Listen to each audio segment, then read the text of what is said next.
Commissioner, I have received 2 motions for resolution to wind up this joint debate. The debate is closed and the vote will be held tomorrow. The next item on the agenda is debates on cases of breaches of human rights, democracy, and the rule of law. Next debate on the agenda is post-election situation in Uganda and threats against opposition leader Bobi Wine. My first speaker is uno de los autores, el señor. Muchas gracias, President. Thank you very much, President. In Uganda, the full subversion of democratic standards, abuse, severe restrictions on civic space, widespread intimidation of opposition figures, fraud, violence, and a nationwide internet blackout. How is it possible that the main opposition candidate, Mr. Bobi Wine, could have been sieged by the military in his house and his family and his wife assaulted by government forces? All of this to guarantee a seventh term in office of Yoweri Museveni. It is just unacceptable, and Europe cannot accept this. I must thank all the political groups that we have convened and made a consensus about this. This is, of course, not just about Uganda. It's about supporting the hundreds of millions of Africans who seek freedom, who seek the right for their voices to be heard, who seek their fight for progress and dignity, but are not allowed to do so through violence and oppression. For decades, this European Union has been engaging with our African partners to try to support free and fair elections. I have myself participated in electoral observations on the continent, and I'm very much aware of the challenges. But we need to do more. We have the means to do more, because today it is Bobi Wine in Uganda. Last year it was Tundu Lissu in Tanzania. And next year it might be Alberto Costa Jr. in Angola. Opposition leaders are being persecuted, elections are being stolen, and we cannot allow, as Europeans, continually to close our eyes, and especially our governments who are making economical dealings with the government of Uganda. Commissioner, the Council has to hear high voice and the opinion of this Parliament about these very tragic circumstances that are happening in Uganda. Thank you very much. Señor López Istúriz, my second speaker is another author, Mr. Hayde. Thank you, Chair. Dear Commissioner, ahead of the elections, Bobi Wine was cheered by tens of thousands of Ugandan voters wherever he appeared in the country. Now, after the elections, he is under siege, and tens of thousands of citizens took the streets, this time in protest. The post-election situation in Uganda shows a systematic assault on fundamental rights. President Museveni's 7th term followed elections that failed to meet democratic standards, preceded and followed by mass arrests, violence, attacks on journalists, the shutdown of civil society, an internet blackout, and killings of unarmed civilians. The harassment of Bobi Wine, his family and members of the National Unity Platform is unacceptable. The European Union must act consistently to end immediately all violence, threats and the arbitrary detention of opposition politicians and their supporters. We must review our cooperation with Uganda and firmly support civil society, journalists, human rights and LGBTIQ+ defenders, as well as the democratic opposition. Mr. Hayde. Mr. Otgen is as well an author. Thank you, President, Commissioner, colleagues. What happened on January 15th in Uganda, the so-called elections, were not an election. They were a military operation, and the facts confirm it. Soldiers, acting on direct government orders, raided the home of opposition leader Bobi Wine, assaulted his family and forced the family into exile. Opposition supporters were arrested, disappeared or were killed, including Mesa Kokelo, who was fatally shot while attending a peaceful rally. We are deeply alarmed by reports that the regime has publicly threatened to kill opposition leader Bobi Wine. All these are not isolated incidents. They are acts of terror which are meant to silence an entire opposition. We call for the immediate and unconditional release of all political prisoners, an end to military trial of civilians, full accountability for the crimes committed and a real electoral reform. Today, we as European Parliament say clearly, we stand with Bobi Wine, Uganda's opposition and civil society, and all those who risk everything to demand freedom. Thank you. Thank you very much, dear colleague. Mr. Froelich is an author as well. Herr Präsident. Thank you, President. Idi Amin, former dictator of Uganda, said that he can't guarantee free speech. Critics of the of what's been happening in Uganda really can show that Uganda is an example of a post-colonial area. The opposition is suppressed, and between 2020 and 2024, millions of euros were spent to ensure governance in Uganda. This has led to reactions, and in the end, this is just wasted money. We should focus development policy on economic growth and infrastructure, not just on exports. That will give us access to resources. That's a win-win situation. That's the best way of dealing with it. Thank you. We jump into the second part on behalf of the EPP group, Mr. Schenk. Herr Präsident, liebe President, colleagues. Well, to talk about Uganda is uncomfortable, but to turn a blind eye is irresponsible. What we say or what we don't say is important. Uganda is in a situation which we cannot possibly ignore. We're talking about citizens who suffer from violence, media that are not allowed to do their work, opposition with a very narrow and ever narrowing political area. So the elections have been characterized by imprisonment and also the removal of the internet, and Bobi Wine, who's had to go into hiding. This is a violation of basic principles. We in the Union want to have partnerships based on human dignity, on freedom, and on the rule of law. Our message, therefore, is absolutely indispensable. We stand on the side of the people of Uganda, not on the side of political repression. Power without legitimacy is fragile.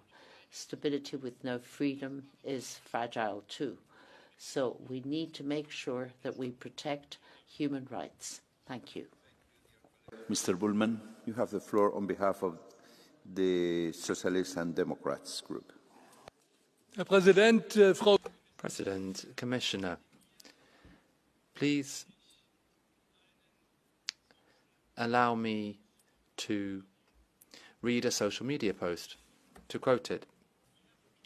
22 NUP terrorists since last week. NUP steht für National Unity. NUP is the National Unity Platform. That's the opposition party. I continue to quote. The 23rd is Kabobi. Kabobi steht für Bobi Wine. Kabobi is Bobi Wine, the leader of the opposition and the candidate for the presidency. That quote is from the son of the president. He's also head of the Ugandan army. The post has now been removed, apparently because they fear an international reaction. I'm in favour of offering money to strengthen democracy. I'm in favour of protecting human rights through our cooperation. But this is completely unfair, what is happening, and I'm waiting for action from the Commission and the Council. The European Parliament is not going to let this go. My next speaker on behalf of the ESN group is Mr. Siskowski. Thank you, Chair, ladies and gentlemen. 40 years is a long time, And 40 years ago, the world was completely different. Diego Maradona was the best football player. Margaret Thatcher was the ruling person in the UK. Uganda has had the same president all the time, so no surprise people want changes. But for the 40 years, the president of Uganda did not change either. He rules with the same methods all the time. And this shows the divergence between what we're talking here, where we condemn the behavior of authorities, and that we make business with Uganda. So here there is this discrepancy, because on the one hand we talk about it and indeed we invest there, and we have a policy which should be realpolitik, that is, we focused on business and raw materials. The violence obviously has a very dark side to it, and we should condemn what's happening there. On the other hand, foreign policy should be about caring about our own interest. Thank you. Much, dear colleague. I have 3 requests for the catch the eye. First one is Mr. Stier.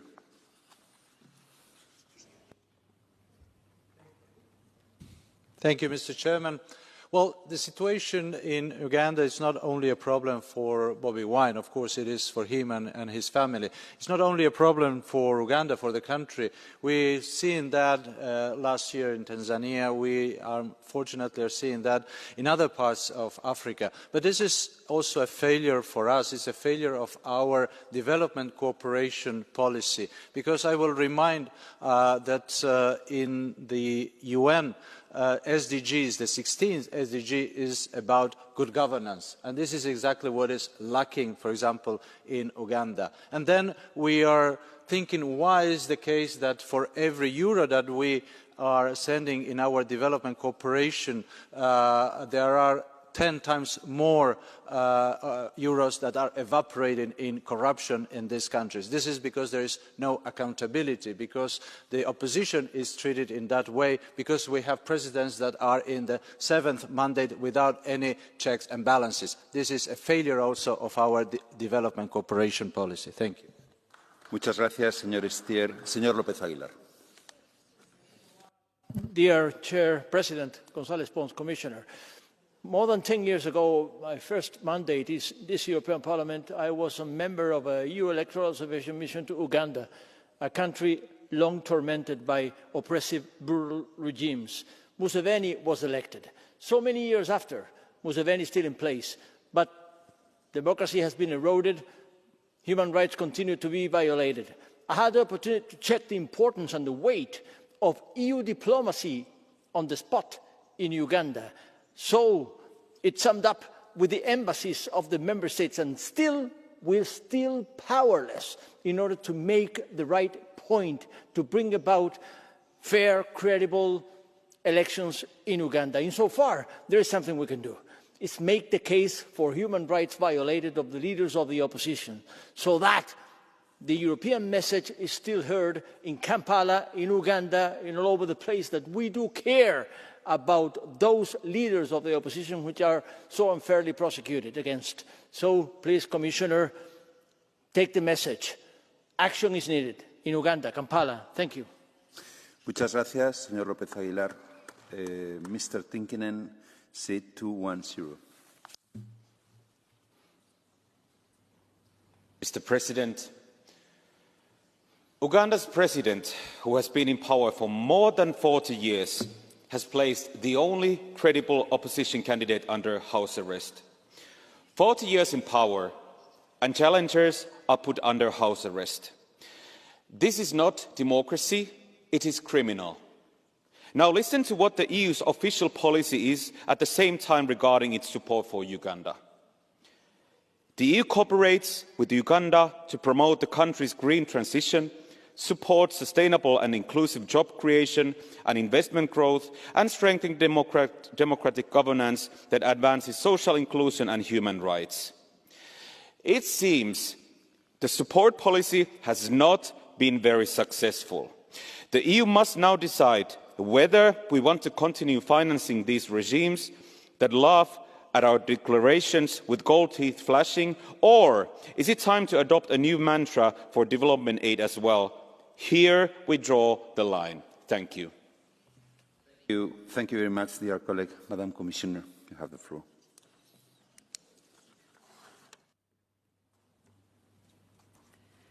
Honourable members, the European Union, through its delegation in Kampala and locally represented European Union member states, have been following closely the run-up to and the elections on January 15, 2026.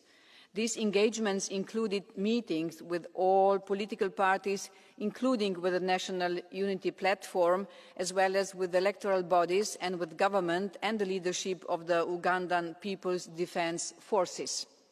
An EU-funded project focused on electoral violence prevention called Let's Talk Peace was launched ahead of the campaign, which was welcomed by stakeholders across political lines. A diplomatic watch by the EU delegation was carried out on election day, and the spokesperson of the European External Action Service issued a statement after the announcement of the results. As mentioned in the statement, we share the findings of the preliminary statement of the African Union COMESA IGAD Joint Observation Mission as regards the involvement of the military in the electoral process, which is contrary to the Ugandan 1995 constitution. Furthermore, the internet shutdown implemented 2 days before the elections clearly limited access to information and freedom of association. We are also very concerned with the arbitrary arrests and suspension of numerous civil society organisations ahead of the elections.